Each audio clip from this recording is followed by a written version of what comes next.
I leave school. It would have been better to lie down in the infirmary, but at this hour, it would have been after school by the time I would have woken up. That being the case, I decide I'd better go lie down back at the mansion, even if it means pushing myself. I think I'm feeling a little better. I breathe in the outside air and feel a little rejuvenated. Jeez, I'm surprised at my own body. 8 years ago, the price of recovering from that near-fatal injury was becoming prone to sudden anemia. When I first left the hospital, it would happen at least once a day. Collapsing from dizziness became a daily routine for me.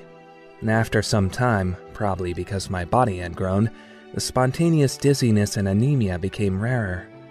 But from time to time, things still trigger dizzy fits, and I still lose consciousness. Today, I was lucky that Arihiko caught me. Usually, I wind up passed out on the floor. Taking a slow, deep breath, I draw fresh air into my lungs. I can feel the blood pulled around the center of my head begin to swirl around again, so I head away from the school. I veer onto the main street. Once I get through here and leave the residential district, it's a direct path to the Tono mansion. Crap. It looks like I haven't fully recovered yet. Putting my hand to my forehead, I realize it's hotter than usual. I'm not going to do myself any good by pushing myself here until I collapse along the side of the road. I guess there's no helping it.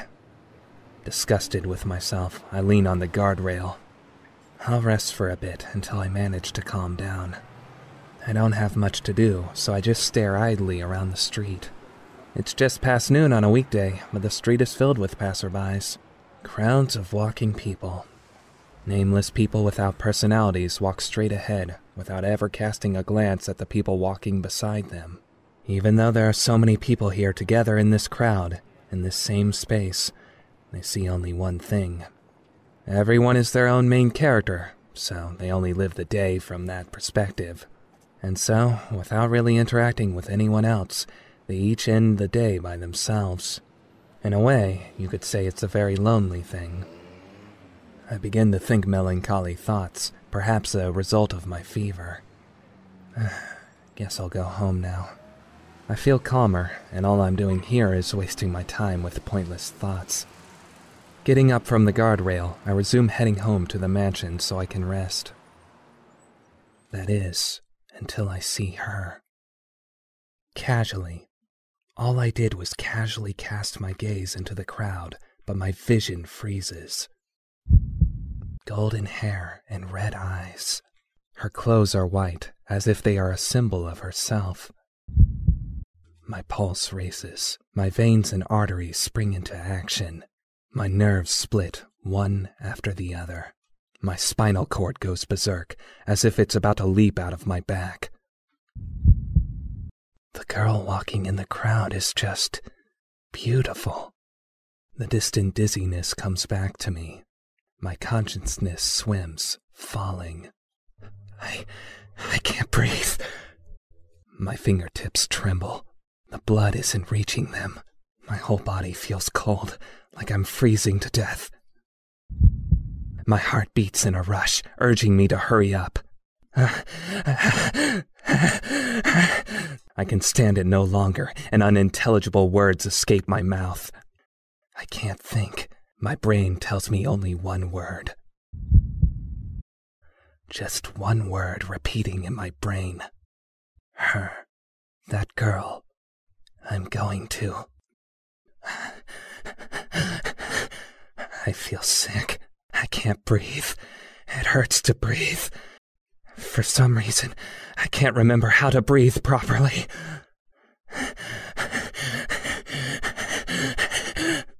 My throat is burning. My eyes are about to burst. My palms are soaked. I feel so cold, but I'm drenched in sweat. I have to follow her. I have to follow that girl. Chase her, chase after her, and talk to her. My frozen feet begin to move. My breathing is ragged, like that of a beast. I chase after the girl in white. The girl walks slowly. She doesn't realize I'm following her. If I run after her now, I can talk to her. Talk to her and ask her name.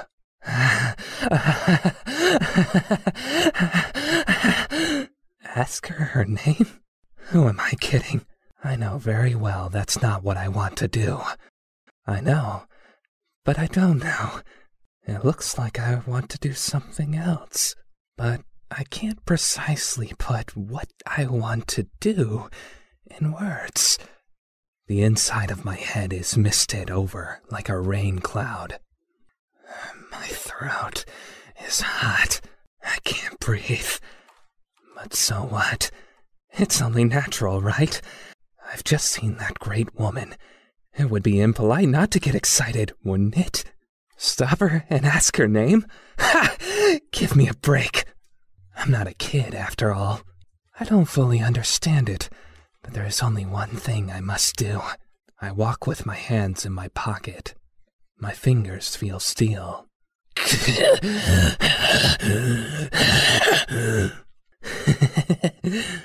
How fortunate. The tools are all here. She walks.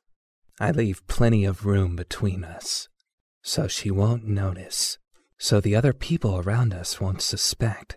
She and I are complete strangers.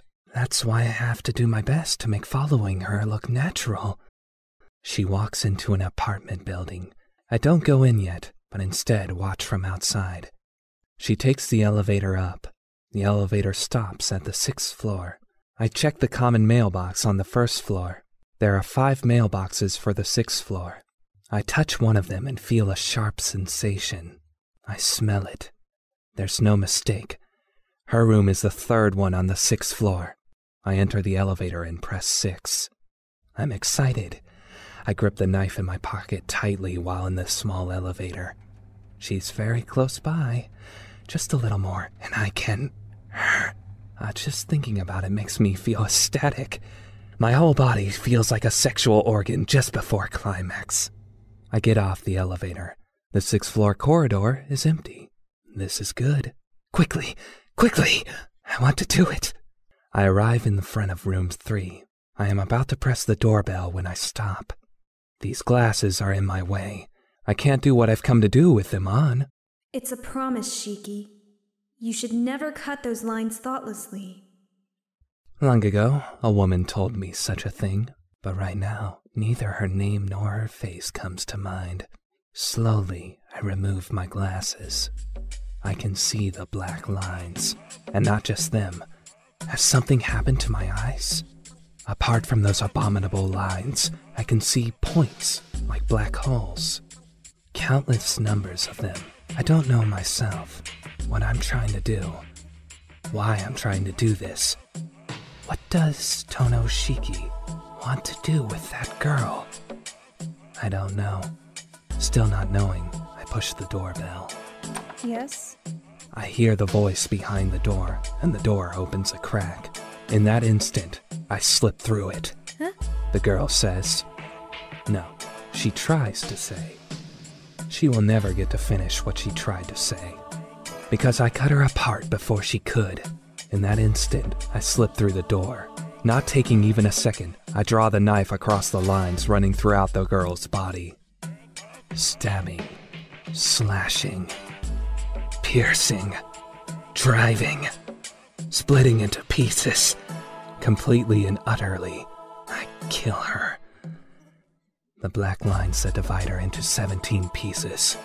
Throughout the neck, back of the head, from the right eye to the lips, upper right arm, lower right arm, right ring finger, left elbow, left thumb, left middle finger, left breast, from the rib to the heart, from the stomach to the abdomen in 2 places, left groin, left thigh, left leg, left toe, all of them. As I pass by her, not even taking a second, truly, in an instant, entirely, I dismantle her into 17 pieces of meat. I can hear an incredibly dumb-sounding voice. It doesn't feel like the voice is coming from my own throat. Dizziness. The minced pieces of the girl lie before my eyes. The red blood is all over the wooden floor, like an overturned bucket of water. There is the choking scent of blood. The cuts are very clean, so her insides don't spill out. Only the color of red goes across the ground. Strange. There's nothing in the room. Nothing but the girl's scattered limbs and me, standing there dumbfounded. What? A sea of red blood is spreading over the floor. In my hands, I grip my knife, the murder weapon. She's dead. Of course she is. She wouldn't be human if she was alive. Why? There's nothing to ask. I just did it with my own hands. With my own hands, cleanly and instantly. I cut apart this girl I don't even know. I killed her? Yes, there's no mistaking it. Or am I mistaken? There's no reason for me to do such a thing.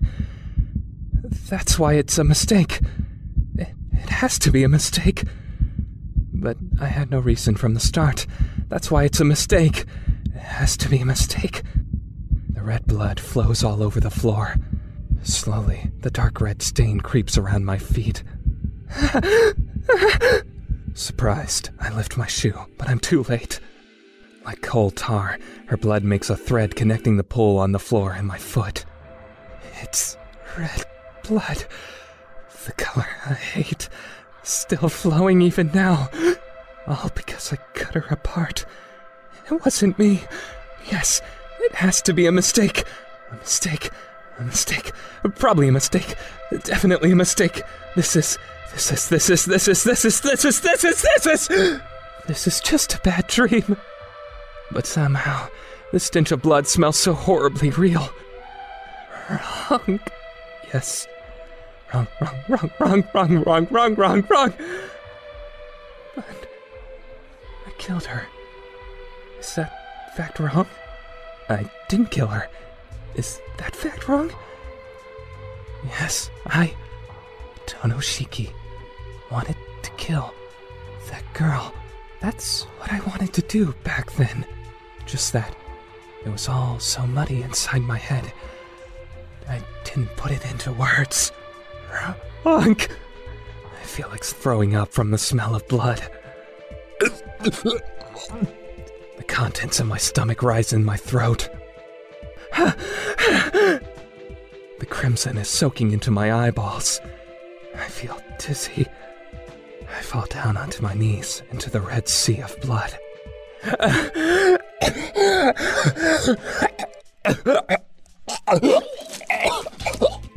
My gastric juices come up. I throw everything back up. My food, my gastric juices, everything, while I cry. There's nothing left in my stomach, but my body continues to force me to throw up, as if trying to undo what had occurred and return me to a normal life. Pain. It hurts, like my insides are burning. The tears won't stop, and my body collapses to the floor like a pile of garbage. My knees sink into the red puddle spread all over the floor. Red starts to stain my body. It's so painful and red. It's like I'm dreaming. I keep crying. The fact that I killed someone is making me sad. No, that's not right. I'm sad because I killed her without reason, like breaking apart a doll. I don't understand why I feel like this. Why I killed her without reason. I can't find the reason. It's a lie. Doesn't feel real. So, this is just one of those dreams I have when I faint. It's a lie. Besides, how can someone cut apart someone like that with just a knife? I read it in a book once. It takes a whole day of strenuous labor to cut someone up, even when using a saw. That's why there's no way I could have possibly done such a thing with just a knife. Those lines never existed in the first place. Everything was just a delusion I had fallen for. It's a lie. Gastric juices drip over my lips, passing out of my mouth, dripping down my jaw. Mixed with the juices is something red. My throat is probably bleeding because my stomach keeps trying to throw up even when there's nothing left in there. It hurts. That's why this isn't a dream, and I'm just lying to myself. It's all lies. Yes, actually, I understand everything. I lusted after her. Just looking at her aroused me. When I cut her apart, it was all so thrilling, I almost ejaculated. Those eyes, too. If I knew these lines could cut things apart like paper being shredded, I should have understood that even a person could easily be cut apart like I just did to her. I had lived a normal life without even thinking about something like that. If I really am the sort of dangerous person who could easily kill just about anything, then I should have just put out these eyes, or lived a life without seeing anyone. I'm sorry. I'm sorry, Sensei. I'm so sorry. Not even a simple promise was I able to keep. Have I gone insane? I don't know. There isn't even a trace of that impulse left. The thought of holding back never crossed my mind. I didn't even consider trying to stop myself. Kill this girl. It had seemed like the obvious thing to do, and I went through with it. And the answer is simple. I must be insane. I've probably been mad since 8 years ago, when I miraculously came back to life from a fatal accident.